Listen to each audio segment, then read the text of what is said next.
it's just a truism that if you just each year say, what can I do a little bit more than last year?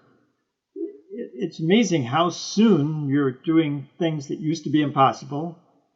Yep. And they not only that, they've become routine, and now they're not even worth talking about. Welcome to the Spartan Endurance Series on Spartan Up Podcast with host Johnny Waite. Hey Spartans, welcome back to the Spartan Up Podcast. I'm Johnny Waite, one of the hosts and the host of the endurance episodes. We're back with Gene Dykes. We spoke last time with Gene about how to run fast times as you get older. You're going to hear from Gene about how to have fun and how to create your own mindset and just do things that other people couldn't even imagine. This episode of Spartan Up is brought to you by Amazfit. From May 18th to May 31st, Spartan Up listeners can head to us.amazfit.com/pages/Spartan to save $40 on a bundle that includes the Amazfit T-Rex Pro. That's us.amazfit.com/pages/Spartan. Hey Spartans, we're back here with Gene Dykes. And Gene is a 72-year-old who has run a sub 3-hour marathon, the only person living on the planet who's done that. And we were talking last time about his training and how he's managed to maintain this kind of speed at this kind of age. And it started to drift into a second conversation that I wanted to come back for, and that was how often we are given an external reality that we're supposed to buy into. You know, that 70-year-olds don't run sub 3-hour marathons, for example, or that, you know, when you don't complete a 250-mile race at 72, you don't just go and set a goal for running a 300-mile race at 73. And Gene, that's what fascinated me the most about our conversation is you don't seem to buy into any of the societally prescribed norms. You know, to you, it's I'm going to go and do what I want to do. And I think that mindset is going to be fascinating for people. So let's talk about that. How is that something that you've always had, you know, this idea that I'm going to go and create my reality, or is this something new to you? Of course, I've never quite thought about it that way, but it's possible. I always have been one that was competitive, but not necessarily, you know, I've never been, you know, like a bad loser or bad winner. Yeah, sure. I just, I've chosen sports where you have to beat somebody to win, but it was just to improve myself that I did these things. I didn't do it. I guess the best example is the world record that Ed Whitlock set. People would think, oh man, he's out there, he wants that record really bad. Actually, I didn't care whether I had the record. I only cared that I was able to beat it. And Sure. Little did I realize that that's what would happen. I beat the record, but then the race wasn't sanctioned because even though the race director said he would. And so and people say, you must feel really bad about that. No, I really don't. You know, that motivated my training. Trying to beat that record was just kept me really focused for 2 or 3 years. And when it happened, okay, what else can I do now? And Sure. And no, I really, I'm not upset at all about the fact that the record was not ratified. Well, and you know, we talked a little bit in the last interview about Ed Whitlock and the idea that, you know, he continued setting records well into his 80s, and a lot of people, including yourself, have looked up to him. And I'd consider him another person who is a bit of an iconoclast, who's just saying, you know, let's just tear down these ideas about what we should and shouldn't be doing. And in terms of the other thing that I think is amazing is you're not so focused on being the fastest marathoner that you're only specializing in that. You just got back from a 250-mile trail race, and you'd said that on the road you try and run faster, on the trail you try and run further.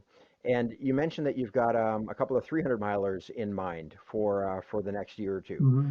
So when you're going to those races and you're showing up, you know, you'll be 73, 74 years old, and you're showing up at a 300-mile race.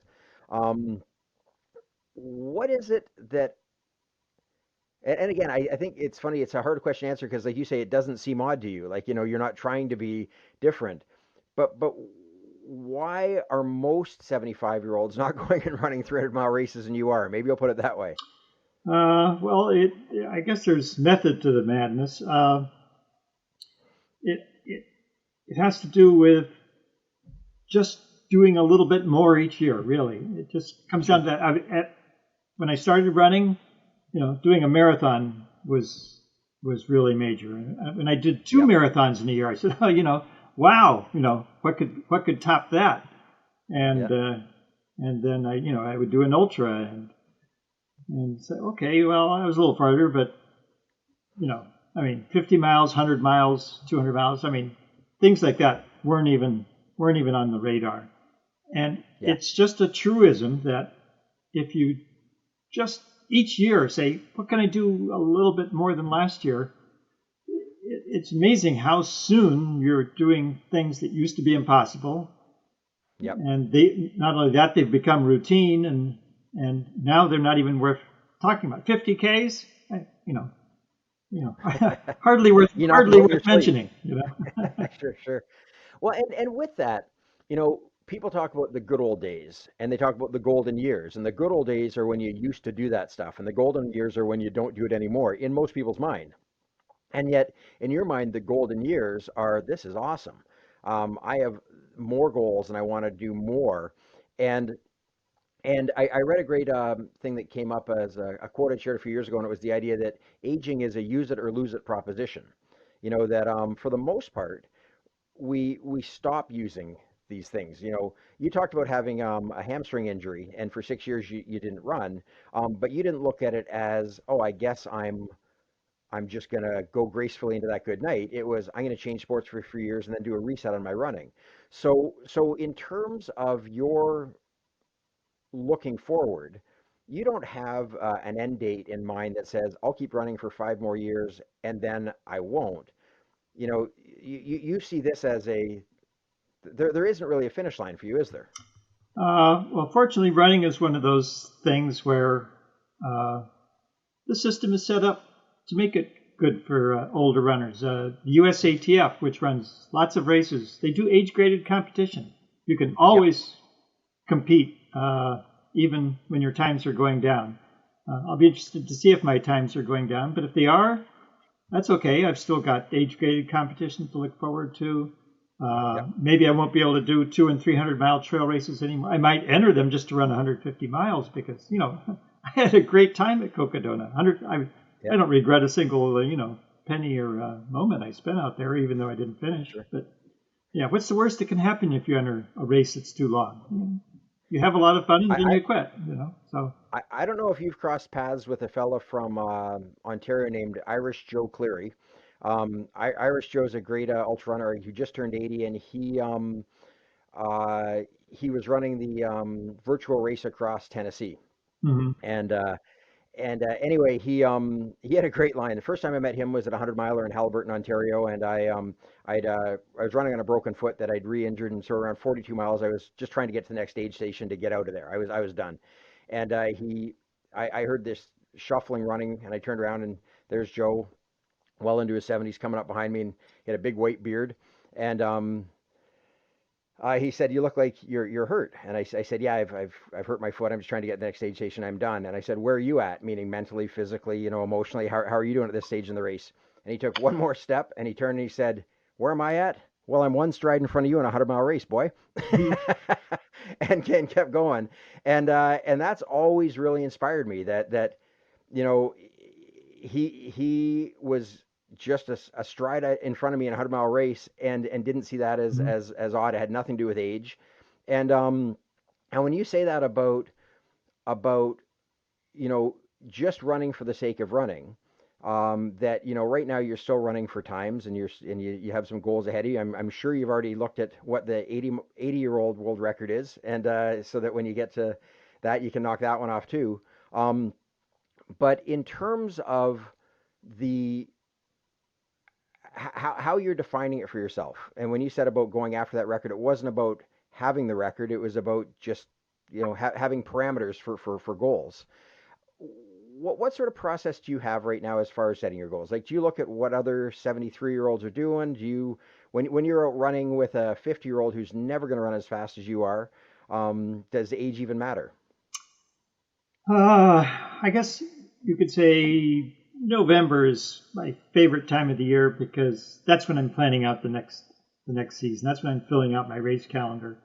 My race calendar is usually about 80% filled out, before the year starts, and Yep.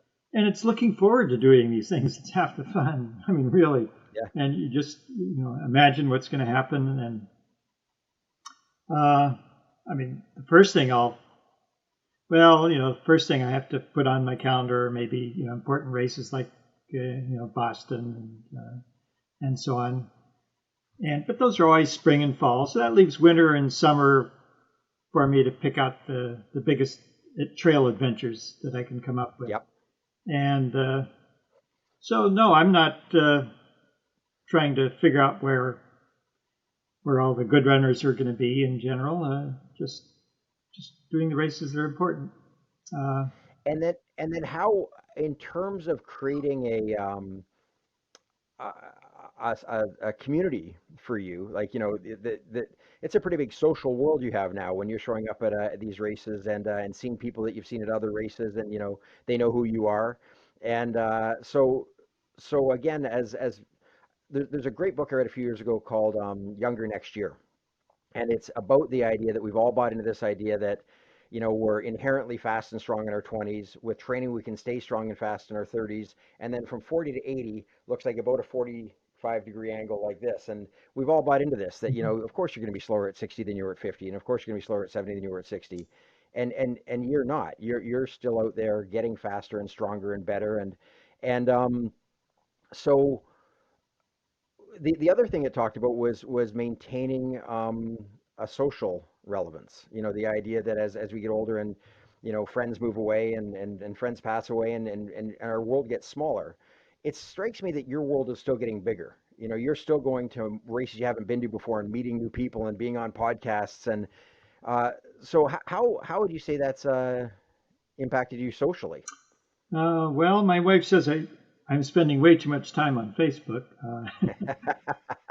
I mean, that's where my running community is. So Sure. So of course I spend time there, and nothing pleases me better than somebody says, I saw an interview with you, and I decided to go out and and run an ultra. Yeah. I think that when I go out and talk to people, I should wear a warning sign, that says, "Warning: this guy's going to try and talk you into a 50-mile race." I've done that. Sure. I went to a cocktail party once, talked some guy into running a 50-miler with me later that year, and he'd never done even a marathon before or something like that. So it happens. Yep.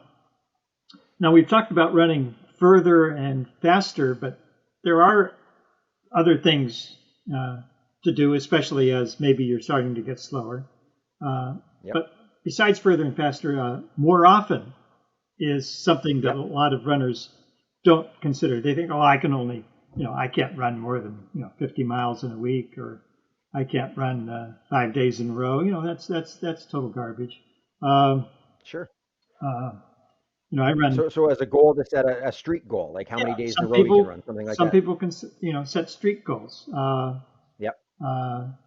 Another great thing to do with running is, for sure anybody should do this, is pick one race a year, someplace you've always wanted to visit anyway, and do the touring and do the race at the same time. I mean, they play off each other. It's should definitely do that. You try out a new surface. If you don't run trails, get out there and do that. You might find that interesting. Cross country, track, roads. Oh, absolutely. On the trail front, friends who say I don't run because it's boring. The idea about running on a road, left foot, right foot, left foot, right foot. I say just go on a trail, and if you still find it boring, go on a trail at night with a headlamp on, and you'll find it's very unboring very quickly. I love running at night. Another thing that a lot of people just dismiss out of hand are short loop races, like on a track or a 1 mile loop.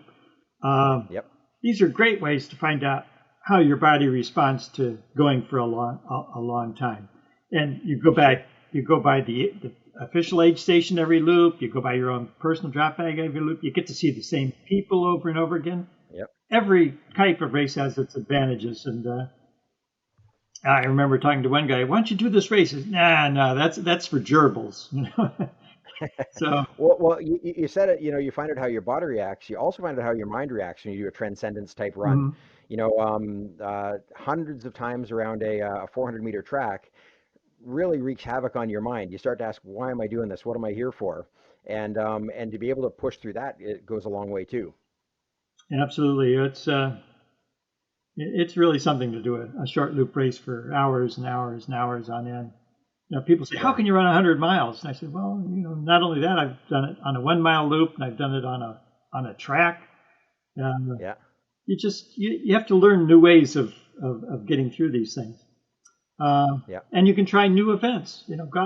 Pick up a field event. Do the triple jump Yeah. or a steeplechase or something like Yeah. that. I went to the Nationals. I had an empty day on my calendar, so I entered the 1,500 meters. I had run a race that short, since high school, and Sure. and it required me to run faster than I had ever run, even in training. Yep. It turned out to be one of the greatest races of my life. Yeah, but I hated every second of it. So, so at the next Great to look USATF back on. Nationals, I'm going to find any event so I don't have to do 1,500 again. Sure. No, it's But I love the theme in all of this, is I'm just going to go out and do stuff. And if it's something you've done before, mhm, I can find different ways to do it.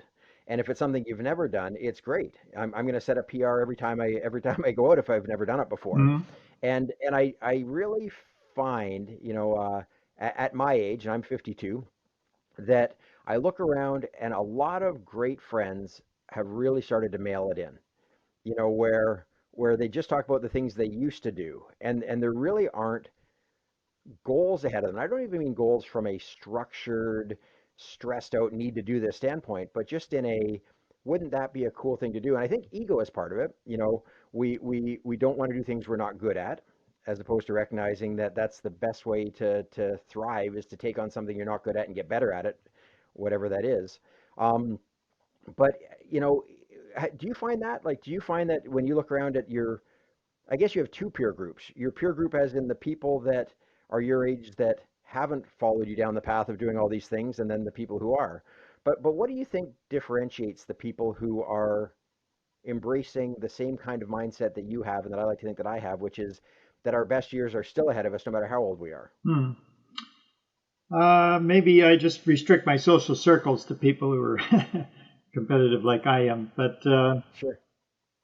so I don't. I guess I just don't see that too much. I know they're out there, but they're not Yep. the kind of people that I'm looking out for unless somehow they come across me and decide to change their ways. Uh, And you mentioned that has happened. There have been people who've come up to you and said, "Hey, I saw you in an interview and I decided to go run."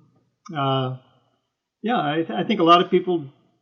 It's sort of like Ed Whitlock was somebody that people said, okay, it can be done, Yep. but maybe it had been so long since anybody had matched him that I mean, I was really surprised at the how many people paid attention to my beating that record. I mean, I kid you not. Yeah. I went down there. I didn't tell anybody I was trying to break the record, and I I thought, oh, if I do, I'll just post it on Facebook, get a few Yep. congratulations. You know, it just boggles my mind that people are still interested. I still get crazy interviewers like you wanting to talk to me about it. 3 years later, it's just Well, it's funny. I don't understand. A while ago, I did a little bit of research. I thought, you can only talk to so many fast runners about what shoes to wear and about nutrition and things like this. I want to find some outlying stories, and I came across you, and I said, man, this fascinates me. The idea that you talk to people who are still running as they get older. And that's going to be me.